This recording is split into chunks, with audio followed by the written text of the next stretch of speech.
Assalamualaikum warahmatullahi wabarakatuh. Innal hamdalillah nahmaduhu wa nasta'inuhu wa nastaghfiruh wa na'udzu billahi min syururi anfusina wa min sayyiati a'malina.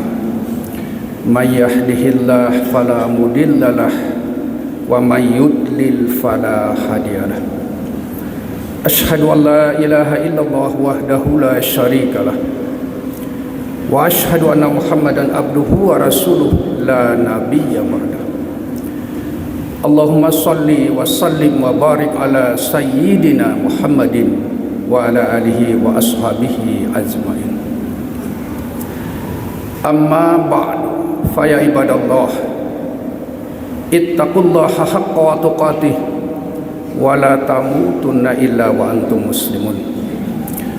Wa qala Allah ta'ala fil Qur'anil Karim, Bismillahirrahmanirrahim, yas'alunaka madza yunfikun qul ma anfaqtum min khair falil walidaini wal aqrabin wal yatama wal masakin wabnis sabil wa ma taf'alu min khair fa innallaha bihi alim. Shadaqallahul azim.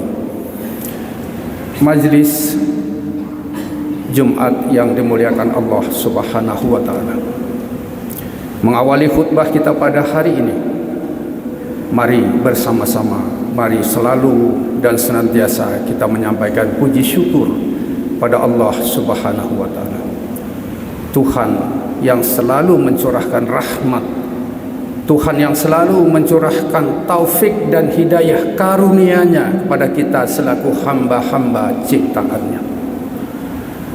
Selawat dan salam kepada junjungan alam Nabi besar Muhammad sallallahu alaihi wasallam beserta keluarga dan sahabat-sahabat beliau sekalian.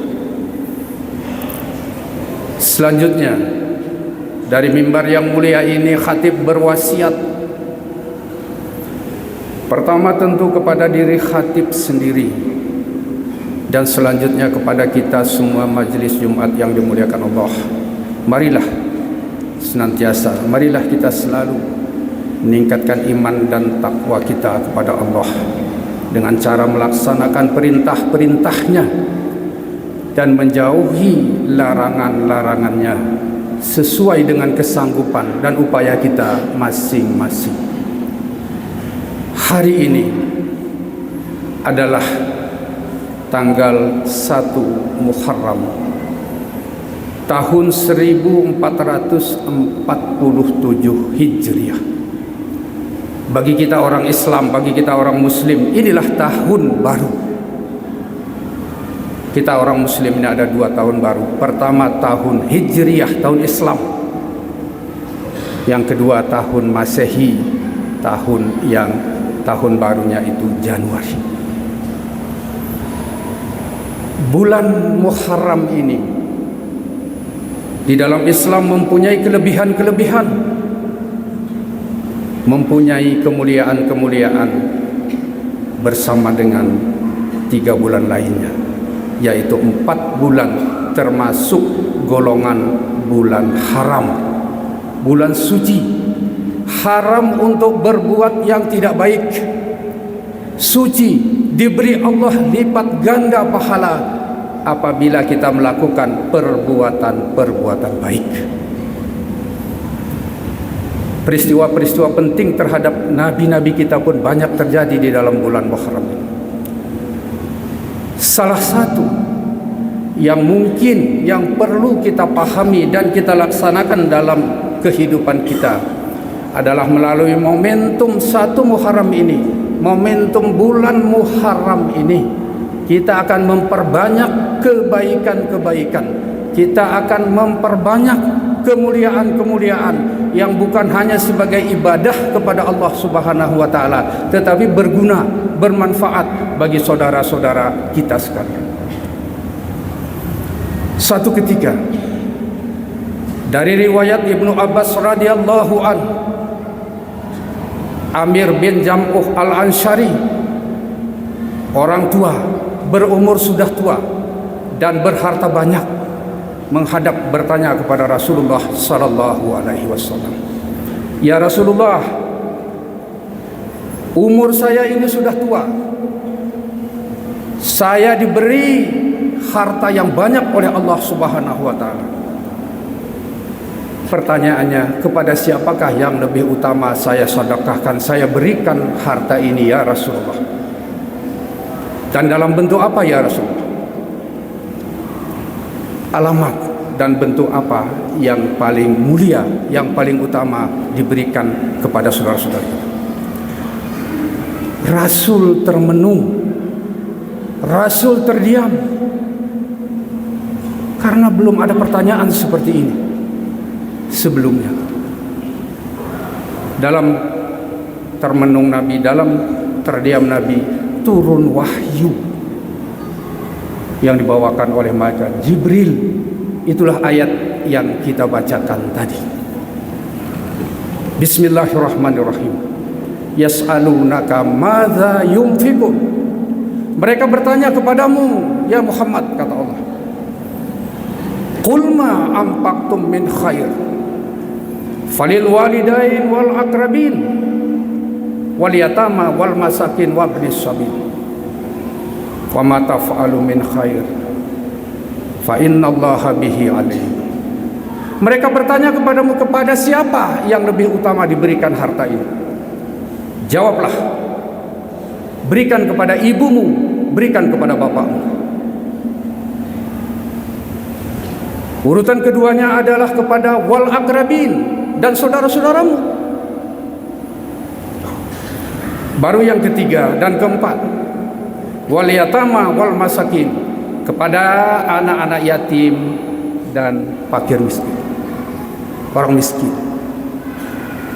Kemudian yang kelimanya, wabnis sabil, orang-orang yang putus perbekalan di dalam perjalanan. Masa Rasulullah tentu sama-sama kita tahu, ada kabilah dari satu negeri ke negeri lain, sering perbekalannya putus, sering airnya putus, sering makanannya putus. Situlah tempatnya. Ketahuilah, kata Allah, setiap perbuatan baik itu nampak tidak nampak oleh manusia, Allah mengetahui. Bersedekah pun kita kalau tidak tahu siapapun, Allah Maha mengetahui. Dari sini saudara-saudaraku sekalian, bagi kita yang sedang, yang kebetulan mempunyai kelebihan-kelebihan, saling bantulah saudara-saudara kita yang 5 golongan itu. Tapi urutannya pertama ayah dan ibu, ibu dan ayah kita. Bagaimana kalau ibu kita pun ada, ayah kita pun ada? Enggak ada masalah, karena ini sedekah. Justru kepada ayah dan ibu itu diberikan, ibu dan ayah itu diberikan, atau saudara-saudara diberikan, mendapat 2 pahala, 2 golongan pahala. Pertama, pahala sedekah. Yang kedua, pahala silaturahim antara anak dengan orang tuanya, kasih sayang antara anak dan orang tuanya. Demikian juga kepada wal akrabin, adik-adik kita, kakak-kakak kita, saudara-saudara kita, tetangga-tetangga kita. Kemudian yang ketiga adalah anak-anak yatim. Itu pun yang terdekat dulu, baru yang lebih jauh. Kemudian orang miskin dan orang yang putus perbekalan dalam perjalanan. Ini yang kelima, mungkin sudah jarang di tempat kita. Itu yang pertama, tuntunan Islam untuk saling membantu mengurangi kemiskinan sesuai dengan materi yang ditetapkan oleh pengurus Masjid Ruhamah hari ini. Yang kedua, bagi kita orang Islam ada zakat mal, ada zakat hasil pertanian, hasil perdagangan, hasil perkebunan, hasil usaha, bahkan jasa pegawai negeri sipil. Alhamdulillah, di Aceh Tengah ini seluruh pegawai negeri sipil yang bergaji setiap bulan otomatis sudah disepakati dititipkan sebagai zakat mal, zakat pendapatan 2,5%.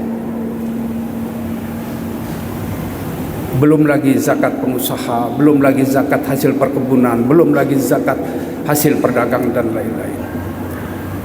Nah, sekitar tahun 2015 atau 2014, yang 2,5% itu saudara-saudaraku jamaah yang mulia, jumlahnya 1,5 miliar.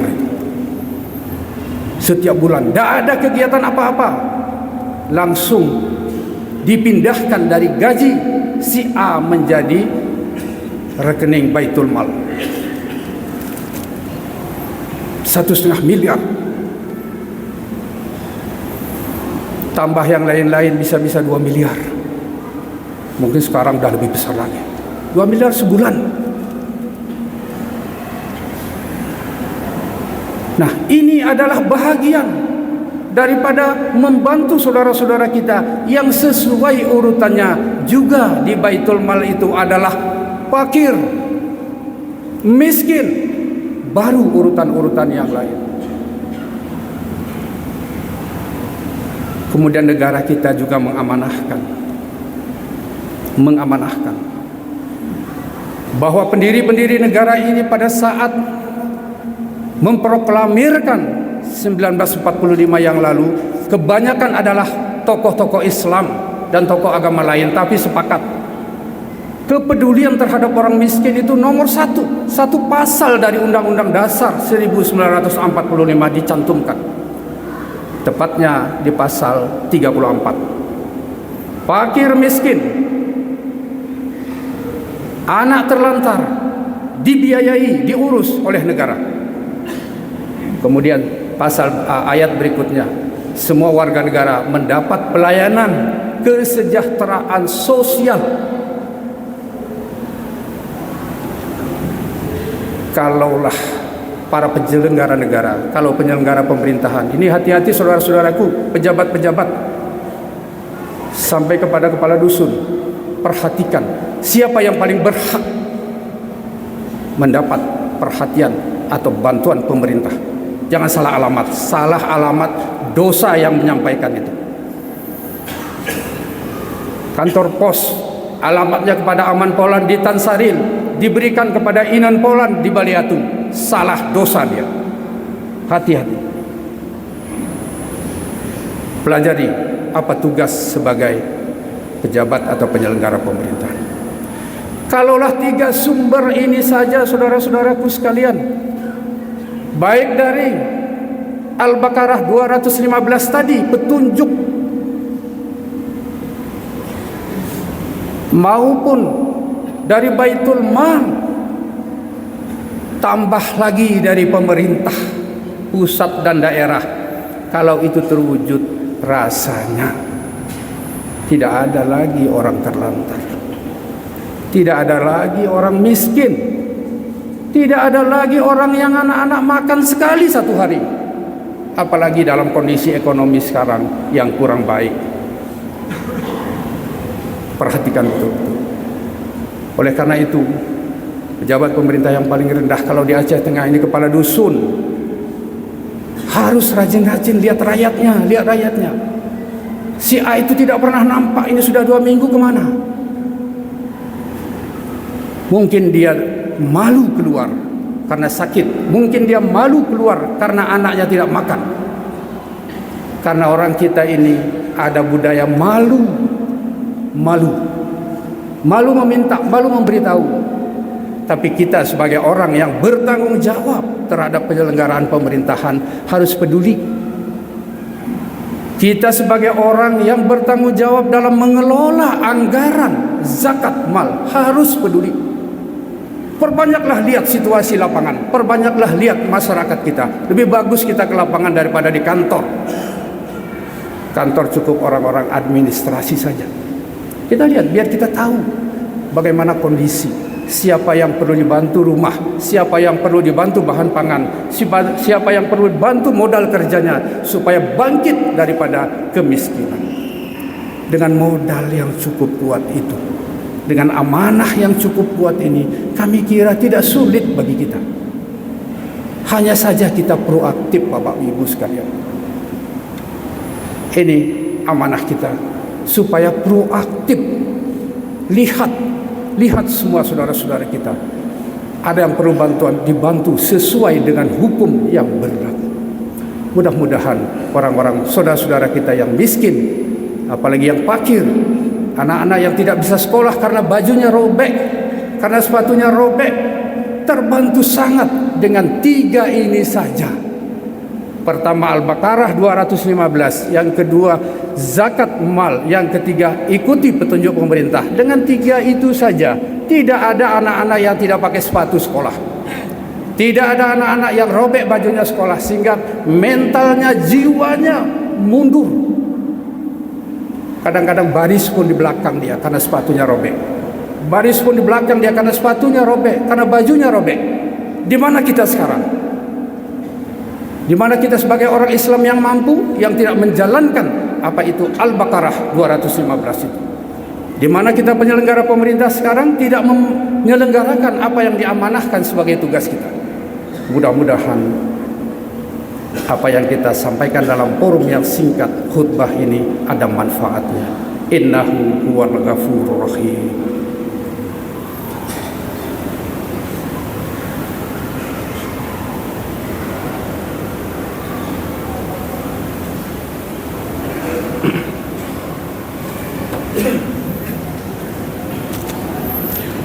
Alhamdulillahillazi arsala rasulahu bil huda wa dinil haqq liyuzhirahu 'alad dini kullih wa kafa billahi shahida. Asyhadu an la ilaha illallah wahdahu la syarika lah wa asyhadu anna Muhammadan abduhu wa rasuluh. Allahumma shalli wa sallim wa barik ala sayyidina Muhammadin wa ala alihi wa ashabihi ajma'in. Amma ba'd. Fa ya ibadallah, ittaqullaha haqqa tuqatih wa la tamutunna illa wa antum muslimun. Qala Allah Ta'ala fil Qur'anil Karim, bismillahirrahmanirrahim. Qul huwallahu ahad, Allahus samad, lam yalid wa lam yulad wa lam yakul lahu kufuwan ahad. Allahumma ighfir lil muslimina wal muslimat wal mu'minina wal mu'minat al ahya'i minhum wal amwat bi rahmatika ya arhamar rahimin. Rabbana hab lana min azwajina wa dzurriyyatina qurrata a'yun waj'alna lil muttaqina imama. Rabbana la tuzigh qulubana ba'da idh hadaitana wa hab lana min ladunka rahmah innaka antal wahhab. Rabbana zalamna anfusana wa illam taghfir lana wa tarhamna lanakunanna minal khasirin. Rabbana atina fid dunya hasanah wa fil akhirati hasanah wa qina azabannar. Ibadallah, wala zikrullahi akbar.